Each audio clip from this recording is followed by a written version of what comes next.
Let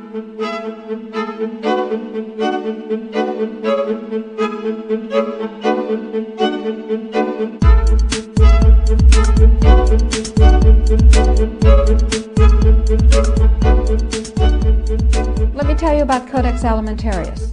Let me define it for you. Let me help you understand the enemy. And let me assure you that absolutely nothing that I'm going to tell you is exaggerated, is interpolated, or is imagined. Everything I'm going to tell you is documented. And it's a great deal of it is documented on my website, which is www.healthfreedomusa, one word, healthfreedomusa.org. Let me back up and tell you that I've been watching Codex come toward us for about the last decade. And I've been watching the votes in Congress, which, God help us, is our bastion of support and protection against Codex, and I'll explain why that is.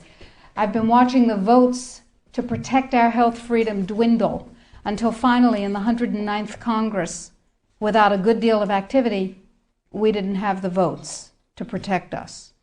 I've been watching Codex accelerate, and I've been watching it expand, and I've been getting more and more troubled. Let me give you a brief rundown of Codex then.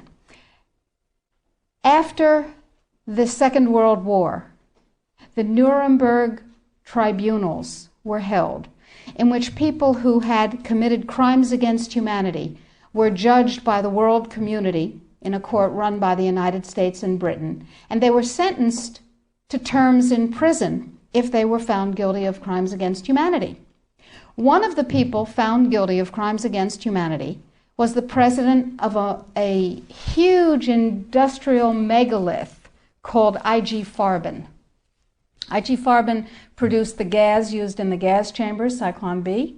They produced the steel for the death camps and the railroad lines. They produced the munitions, they produced chemicals, they produced all kinds of stuff. They produced pharmaceuticals.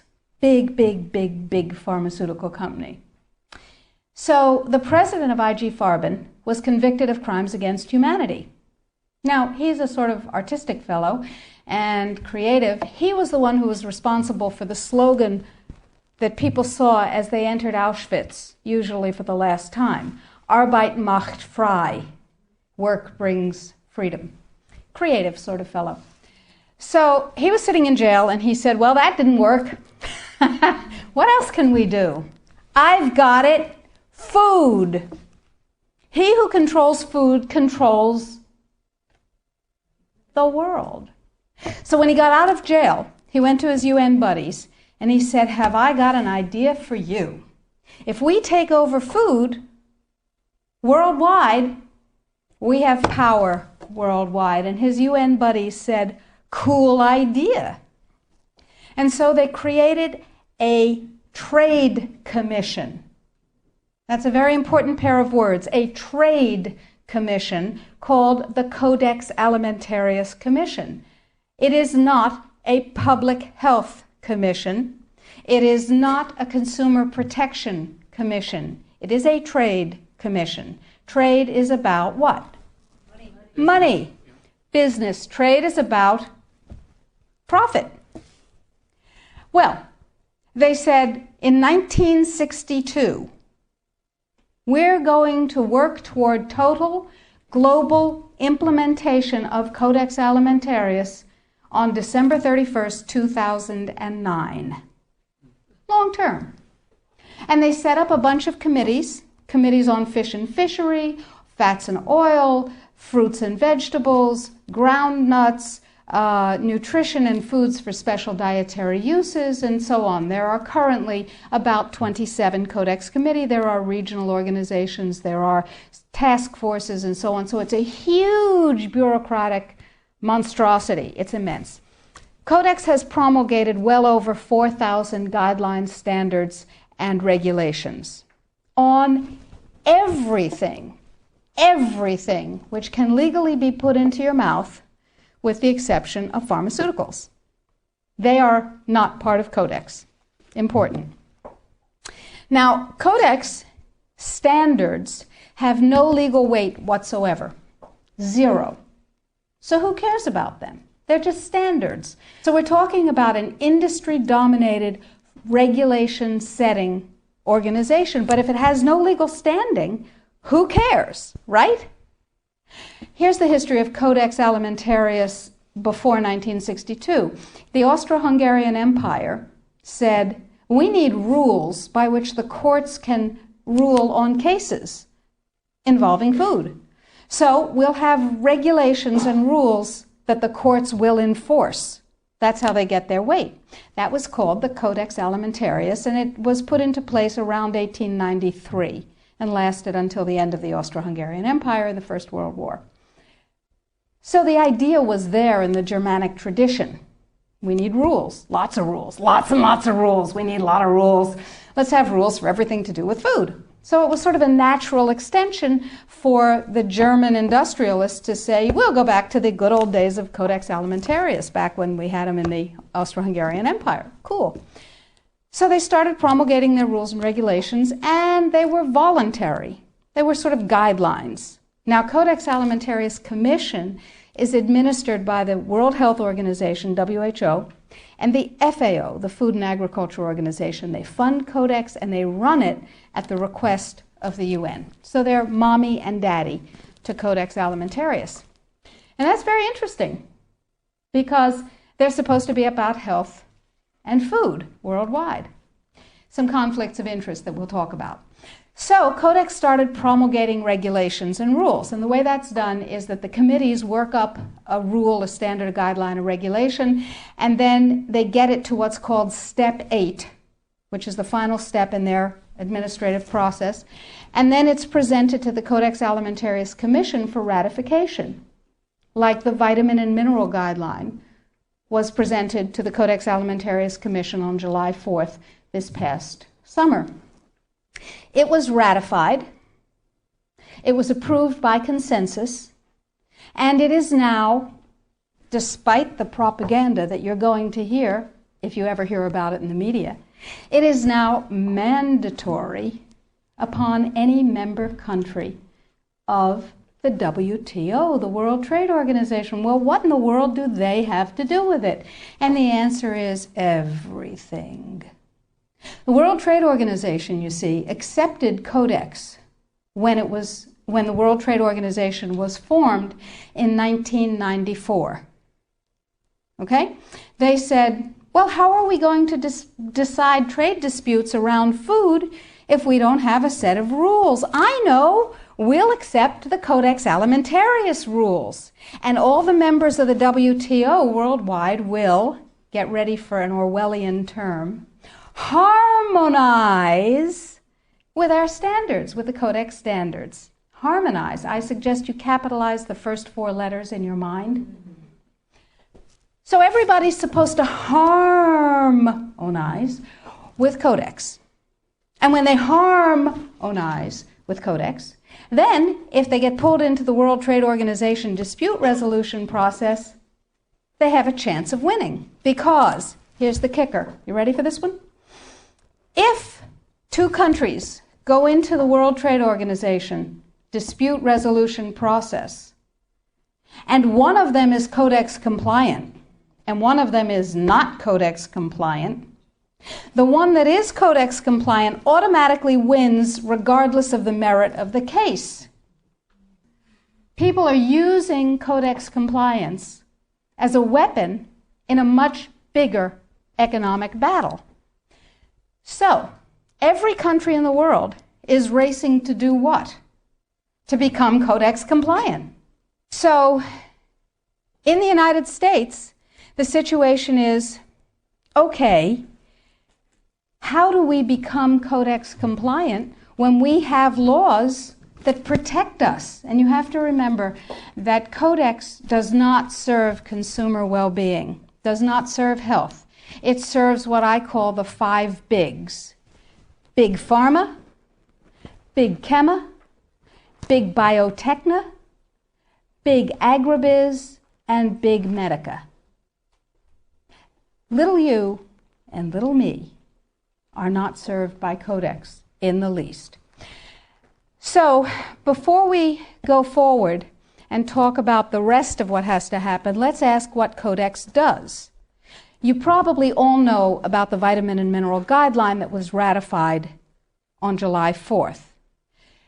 You may not know that although it is said that Codex guidelines, regulations, and standards which have been ratified are voluntary, they are not voluntary. That is known as a lie. They are mandatory, but they are not fully mandatory until December 31st, 2009. They're sort of kind of a little bit mandatory now, and they're totally mandatory then. Okay, so what does Codex do? Why do I care enough about Codex to close my practice and stop treating patients who came to me from around the world to help them regain their health and be radiantly well with non-toxic means, which is a very satisfying thing to do. I love it. And it also provided me with an income. That was nice. Why am I concerned enough? Okay, let's talk about the vitamin and mineral guideline first. In 1994, here in the United States, DSHEA, the Dietary Supplements, Health and Education Act, was passed, which classifies nutrients and herbs as foods. As foods, you can set no upper limit on them. You cannot set an upper limit on lettuce, lamb, or rutabagas, and similarly, you cannot set an upper limit on vitamin C, echinacea, ginkgo biloba, vitamin D. And access to nutrients is freely given to us. We are allowed to have any nutrients we want because, and this is a very important point, under common law, anything not forbidden is permitted. Codex, on the other hand, is a Napoleonic Code law system. Under Napoleonic Code, anything not permitted is forbidden. That's called a positive list. So, vitamins and minerals. In 1994, we passed DSHEA. Nutrients are foods. We can have as much of them as we want. It's our business. In 1994, Codex, with no notice here in this country whatsoever, declared nutrients, put on your intellectual seatbelts, declared nutrients to be toxins. They're poisons. Dangerous industrial poisons. As poisons, we have to be protected from them. How do you protect somebody from a poison? You use toxicology. You use a science called risk assessment. A quick primer on risk assessment. First, you take the substance that's poisonous and you feed it to animals and you determine the dose that kills 50% of them. That's called the LD50. Okay? And you extrapolate what the LD50 for a human being might be. Then, you go down to the other end of the dosage range and you start feeding itty-bitty tiny bits of it to test animals. And you come up with the largest possible dose, the maximum permissible upper limit, that can be fed to an animal before a discernible impact is shown. Okay? No discernible impact. Then you divide that by 100. That's how they do it in risk assessment. And now you've got a safety margin.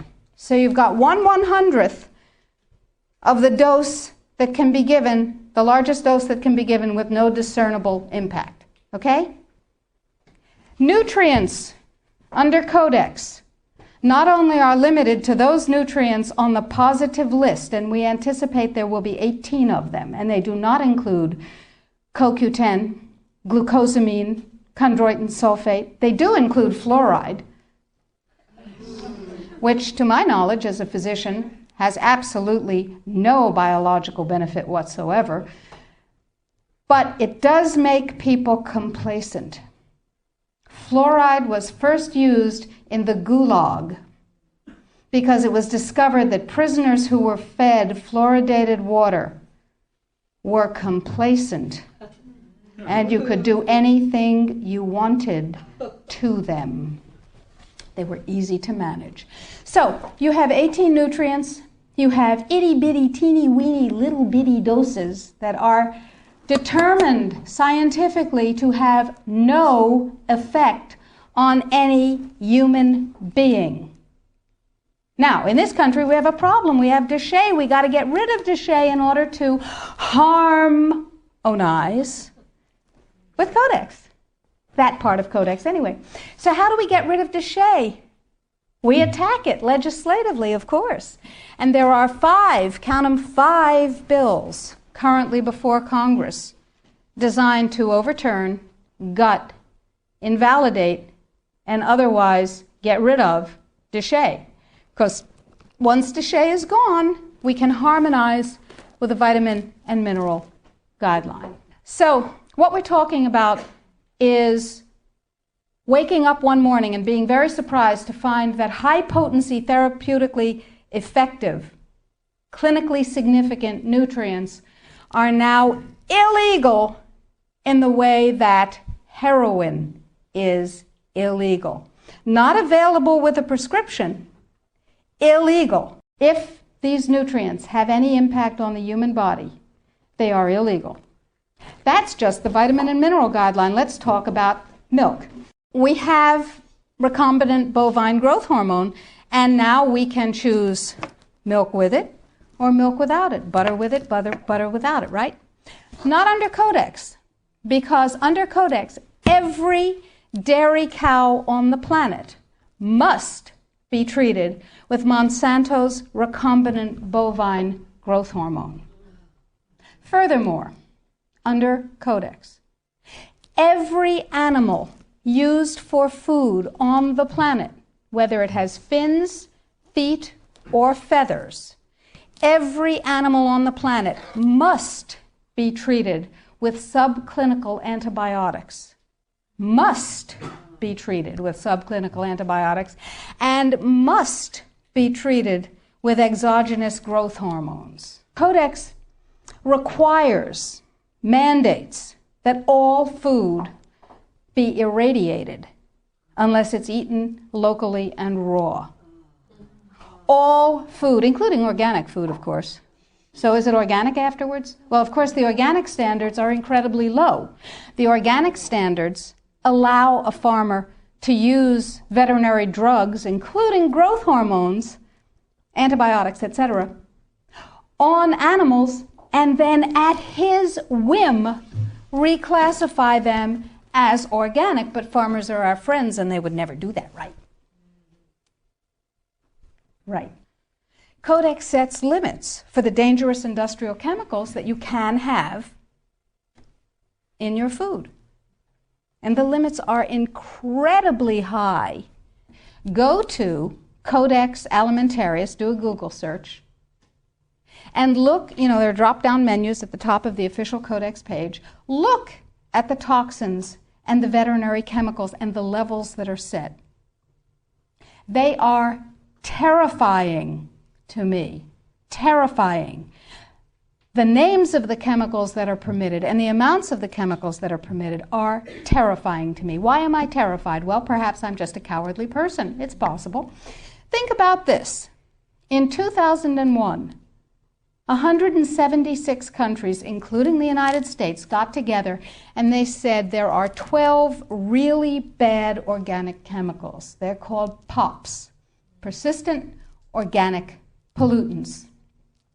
There are a lot of them, but there are 12 that are so bad that nobody could disagree that those 12 POPs had to be banned worldwide. 9 of the 12 worst organic chemicals known are pesticides, not surprisingly, because they kill things. And, of course, we have many processes and enzyme systems that are very much like insects and other pests, so they're not too good for us. But Codex has different ideas. Codex has brought back 7 of the 9 forbidden POPs that 176 countries banned worldwide. Dieldrin, aldrin, hexachlorobenzene. And the food that is imported from other countries that contains these substances cannot be stopped at our borders because otherwise it would be, God forbid, a trade violation. That's how Codex works. Codex, according to the World Trade Organization and the Food and Agriculture Organization, joint projections. Now, I didn't make this up. Please, if you unfastened your intellectual seatbelts, put them back on again.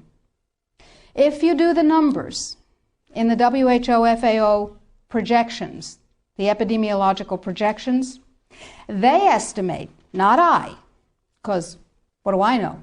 They estimate, they're the experts, that just the vitamin and mineral guideline alone, when it goes into global implementation on December 31st, 2009, will result in a minimum of 3 billion, that's B, bad, big, billion deaths. 1 billion through simple starvation. Those folks who die are not particularly economically successful from the point of view of the corporations. When you're starving to death, how much good can you do when the issue is how much can you buy? Not a lot. Forget them. But the next 2 billion, they will die from the preventable diseases of undernutrition.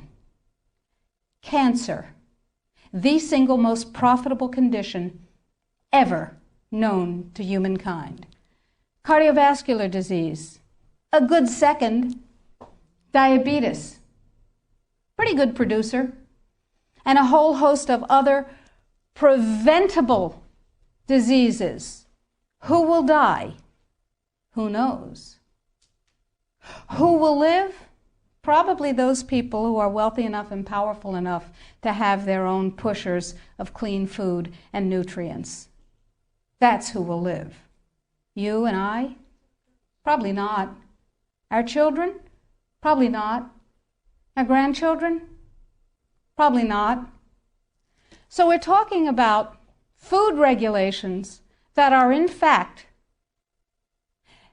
the legalization of mandated toxicity and undernutrition. It will be illegal if there's a famine in, wherever there's a famine, to ship high nutrient density biscuits to that country, and it will be illegal to distribute them.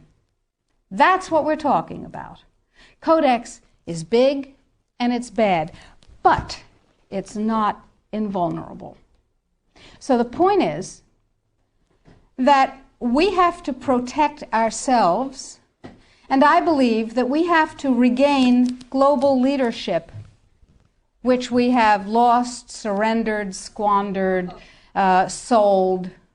No global. No, we have.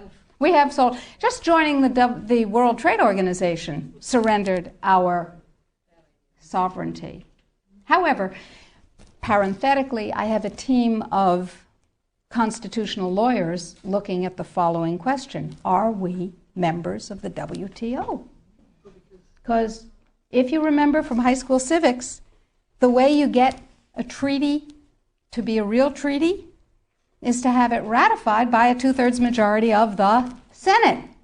And the way we got into the WTO was they passed a law allowing Bill Clinton to fast-track us into the WTO. That's not a treaty. We are not in the WTO. All right. Yeah. Now, that's a piece of the battle. Tell George. We will tell George, but I don't think he's going to be relevant by the time we tell him. So that's a piece of it, but that's not going to save our lives right now, because do you know, picture in your mind a wasp or a bee trap where the insect voluntarily goes down the funnel and then can't get up out of the trap again? That's Codex. A regular law can be overturned, it can be repealed, it can be corrected by another piece of legislation. But once we become Codex compliant in any area, as long as we're members of the WTO, it can never be repealed because we have lost the sovereignty to become un-Codex compliant as long as we're in the WTO. So it's like going down that funnel and not being able to get up out of it. So it's very important that we make sure that we do not become Codex compliant. But then we'll be hit with all those big trade sanctions and the country will be destroyed economically, right? No.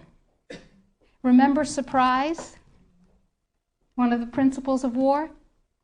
Remember mass, where you take your strength and put it against the enemy's weakness? Well, here's what we've done. We have a team of lawyers who have spent hundreds of hours with us pro bono. These are good guy lawyers. These two gentlemen and we have spent hundreds of hours studying Codex, understanding its weaknesses, a lot of weaknesses, and constructing a strategy which will take the sucker down. It will take it down. But I need you. You are people that other people come to for information about safe, healthy food and nutrients. You are ready-made dissemination points. You are the 1,000 million, 100 million points of light. Here's what is happening. Every country in the world has to be Codex compliant in order not to get hit by WTO trade sanctions, as I told you, if they're members of Codex in the WTO. And there are a few countries that are not, but I guarantee you they're not of any major significance. So, the question is, what does Codex compliance mean? Well, most people, most countries, most legislators believe that it means they have to adopt as their national standard on that particular subject what Codex ratified. But that's not the case any more than we're in the WTO. That's not the case either. What it means is that the format, the issues, and the subjects covered by a Codex guideline, standard, or regulation have to be addressed in the country's guideline, standard, or regulation on the same topic. So, what we have done is create the first of many alternative Codex guidelines. You can go to our website, www.healthfreedomusa.org, and you will see a little button on the upper right-hand side that says, Sign the Citizens Petition. Now, to briefly digress, a citizen's petition is not like a grocery store petition that you sign and you bring to somebody and you say, I have 200,000 signatures, and they dump it in the wastebasket, because in their mind, it's one signature, you and your friends wrote 200,000 names. No, it is a legal challenge to the policy of the United States government on Codex. It's called a citizen's petition. It's a legal challenge. We're suing the United States government, saying what you're doing is illegal, folks. Let us tell you how. We want hearings of fact. We want redress. We want correction. If we get what we want, that's dandy. If we don't get what we want, we have gone through a process called exhausting administrative remedies. We have made the case ripe for court. Okay, so I need you and everybody you know to sign this citizen's petition saying this is a bad policy, en masse. And you do this on the web, and you'll see the instructions, and we present the thousands and thousands and thousands of actual physical pages that we print out with people's signatures to the U.S. Codex Office and to the FDA, and they don't like that at all. But that's okay. However, this time, this is the Second Amendment of the Citizens Petition that we're asking you to sign. This time, the revised Vitamin and Mineral Guideline is part of it. It's part of the lawsuit saying this needs to be U.S. policy. The more voices that say, this is what I want, and you work for me, Mr. and Mrs. Bureaucrat and Mr. and Mrs. Congressman, Mr. and Mrs. Senator, the more voices, the more weight. So step number one is read and sign the citizen's petition. Step number 2 is disseminate the information, the web link. Tell everybody you know. Put it out in your office. Get your patients, your friends, your neighbors, your suppliers to sign the citizens' petition. And your suppliers, the companies that you use, are going to tell you that you're out of your minds. They will tell you that Codex is not a problem. And they will tell you, anybody here have a dog? Okay. Dog owners know that you ask a dog to heel, sit, down, stay. That's Codex in this country and worldwide. Because the more people who are in Codex coma, the less trouble they have getting this through. So the NNFA, anybody here ever heard of the NNFA? Everybody's heard of the NNFA. Did you know that the members of the NNFA are not just health food stores and manufacturers, but include companies with names you may have heard? Pfizer, Merck, Monsanto, Bayer, BASF, Archer Daniels Midland, Chemet, Eastman Chemical, I could go on, GlaxoSmithKline Wellcome, Wyeth Arrest, you get the idea. Why? Because after DSHEA was passed and the nutrient business burgeoned, the pharmaceutical folks said, and they're not dumb, said there's gold in them thar pills. And they bought the means of production of many, many, many companies, and they bought the companies themselves. So they're in the nutrient business. What better way to kill the nutrient business, which is not nearly as profitable as the toxic chemical drug business, than to take it over? Works every time, right? CRN. Anybody here know about CRN? Council for Responsible Nutrition. Same members. They have lots of multi-level marketing companies. Same members. Okay? And they're serving their members' needs. They're saying, CRN is saying, yay, Codex is coming. It's going to protect us from those dangerous vitamins and minerals and herbs.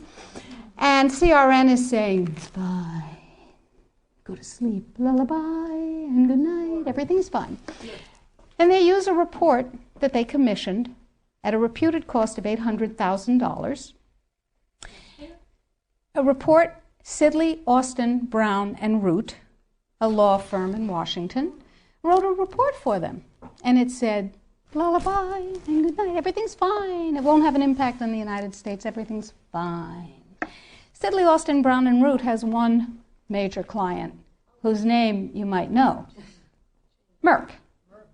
Now, it's entirely possible that NNFA just did a spectacularly bad job of due diligence, or not. Anyway, the report says everything's fine, everything's dandy, no problem, we've got DSHEA. Yes, sure we do. Now let's talk about Australia. Remember, 5 laws before Congress to overturn DSHEA. And you can write to Congress on the website. The click of a mouse. I call it riding the freedom mouse. It's called security.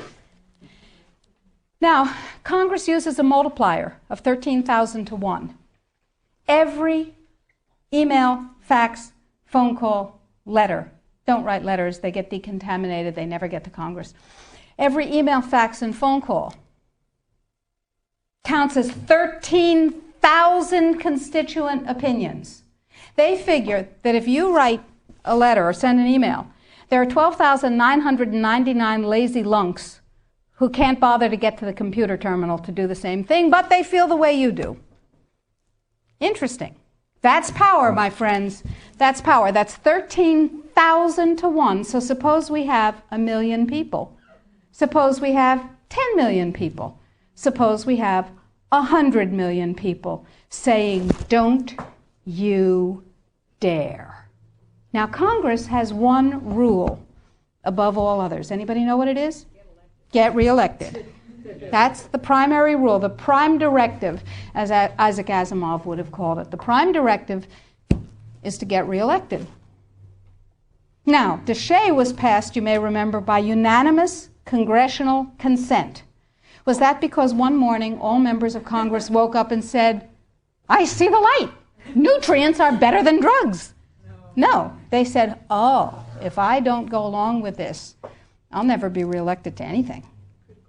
You remember critical mass.